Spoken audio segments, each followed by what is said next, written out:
বাংলাদেশ একটা বড় বিপদের হাত থেকে বেঁচে গেছে এবং এই বাংলাদেশে এখন সব মতের আওয়ামী লীগের লোকেরাও স্বস্তি নিঃশ্বাস ফেলছে। কালার এক্সপার্ট, জর্জ স্যাপ এবং মাইল্ড অন হ্যান্ডস টেকনোলজি সমৃদ্ধ অরিক্স ক্রিস্টাল ওয়াশ আপনার লন্ড্রি এক্সপার্ট। প্রত্যেকটা মুহূর্তে ষড়যন্ত্র হচ্ছে। গতকালকে হাতিয়ার ঘটনা দেখেছেন, সবাইকে সজাগ থাকবে হবে এবং আমাদের মেধা বুদ্ধি প্রজ্ঞা যা আছে এগুলো দিয়ে আমরা গুজব সন্ত্রাসের বিরুদ্ধে আমাদের লড়াই চলবে।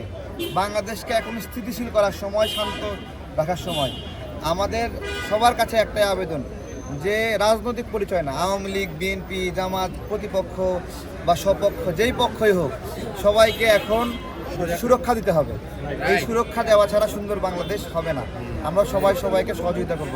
এই বাংলাদেশ ক্লান্ত হয়ে গিয়েছিল, অস্বস্তি, মব, আন্দোলন, বিভিন্ন কারণে মানুষ ক্লান্ত।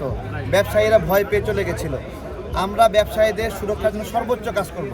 যারা দেশ ছেড়ে চলে গেছিলেন বিভিন্ন আতঙ্কের কারণে ব্যবসায়ীরা আসেন, আমরা আপনাদের পাশে থাকবো ইনশাআল্লাহ। কথা হলো কি, কালকে শপথ গ্রহণ অনুষ্ঠানে আছে, একটু আলোচনা হলো, সরকার গঠন করছে, সেই বিষয়েও আমরা আমাদের জায়গা থেকে ছোটো ছোটো পরামর্শ দিয়েছি। এই আর কি, বেশি কথা বলার সুযোগ হয়নি, জাস্ট 1 মিনিটও না মনে হয়। নির্বাচনে সেনাবাহিনীকে একবারে বড় একটা হাততালি দেওয়া দরকার। তারা অসাধারণ মানুষ। সেনাবাহিনী বিভিন্ন সময় গান গাওয়াইছে, জাতীয় সঙ্গীত গাওয়াইছে, মানুষ খুব এনজয় করছে। আমাদের পুলিশ বাহিনীর ভূমিকা অনেক প্রশংসা এবং বড় কোনো রক্তক্ষয়ী লড়াই ছাড়া একটা সুন্দর নির্বাচন হয়েছে। আমরা সেই জায়গা থেকে একটা পার্ট ছিলাম, ছোট করে আমাদের জায়গা থেকে চেষ্টা করছি। আমাদের চেষ্টা ছিল স্বাধীনতা বিরোধী যারা, তারা যেন ক্ষমতায় না যায়। আমাদের মেধা বুদ্ধি আল্লাহ যা দিচ্ছে সব কিছু উজাড় করে দিয়ে মানুষের দৃষ্টি আকর্ষণ করছি এবং আল্লাহ আমাদের দোয়া কবুল করছে। আল্লাহ আমাদের দল কবুল করে, যাতে বন্ধুদের ধন্যবাদ, সবাই অনেক কষ্ট করেছে।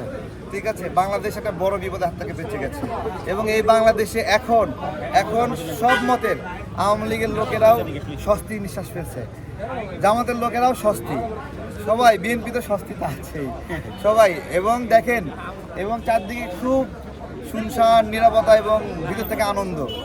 এই নীরবতা, এই আনন্দ, বাংলাদেশ প্রস্তুত হচ্ছে সামনের জন্য, তার একটা বার্তা এবং সেই দিকে আমরা যাচ্ছি ইনশাআল্লাহ। বিএনপি সংখ্যাগরিষ্ঠ আসন নিয়ে সরকার গঠন করতে যাচ্ছে, এই বিষয়টি কিভাবে দেখছেন বা আপনি কি মনে না, করেন? এটা তো আনন্দের।